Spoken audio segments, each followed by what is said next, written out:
Mmejiandikisha ndani ya SHA ama mko tu hivi? Eh? Mmejiandikisha?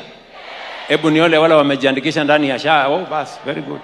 Naona mko chonjo sana mbaya. Kumbe nyinyi watu mnaelewa mambo. Mmejiandikisha hapo ndani ya SHA? Sikizeni kina mama. Unajua maneno hii Kenya ni mingi. Leo I can say with confidence, ukienda kwa kijiji fulani utakuta mtu amesema nimelipiwa 20,000 na SHA, nimelipiwa 50,000 na SHA, familia fulani wamelipiwa 200,000, mtu fulani amelipiwa shilingi 1,000,000. Ni kweli ama si kweli? Mlikuwa mnasikia maneno kama haya zamani? Yes. Sijui kama tunaelewana. Lakini mnajua hapakosi watu ambao bado wanaendesha propaganda. Oh, porojo, unajua SHA haifanyi. Kwa sababu huyo mwenye anasema SHA haifanyi kwanza hajajiandikisha. Huyo mwingine hajakuwa mgonjwa. Ndiye ajue kama inafanya ama haifanyi. Nyinyi mnanielewa? Mwingine ni mwanasiasa ambaye hana haja na SHA, anafuata siasa. Ndio unasikia wengine hata mwingine nasikia mwingine juzi ati ako na habari kwamba SHA ita collapse in 6 months.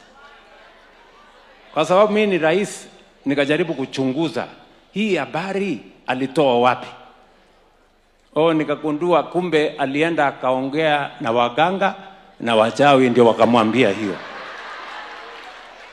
Kwa sababu mimi nataka niwaeleze.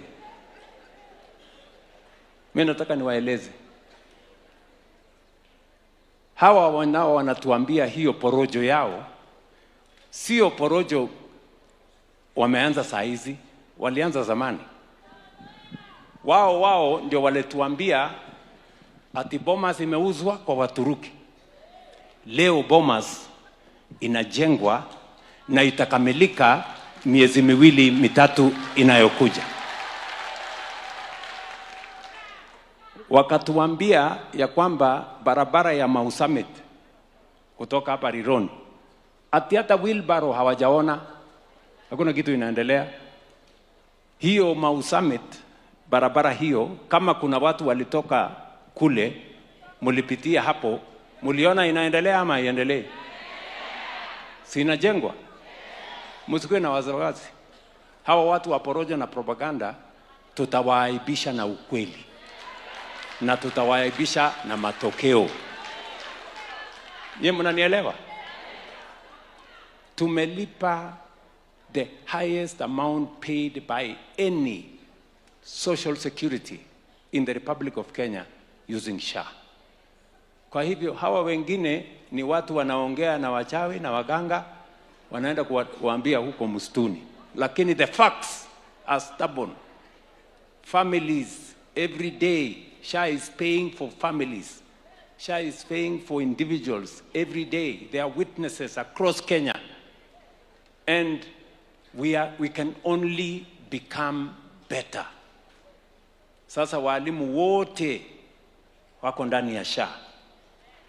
They are getting better services than they were getting under the old arrangement. Askari wetu wa polisi na wale wengine kuanzia tarehe 1, which is tomorrow or the day after, watakuwa ndani ya SHA. Because we know what we are doing and we are not playing small time retrogressive politics. We are transforming the nation. Na hawa wengine ambao wanaongea hii porojo mingi, sio makosa yao. Akili yao ni kiwango ya chini, hawaelewi nini inaendelea. Sio kama tunaelewana. Tuko pamoja? Their capacity is limited, that's the problem. Now we don't blame them. Sawa sawa?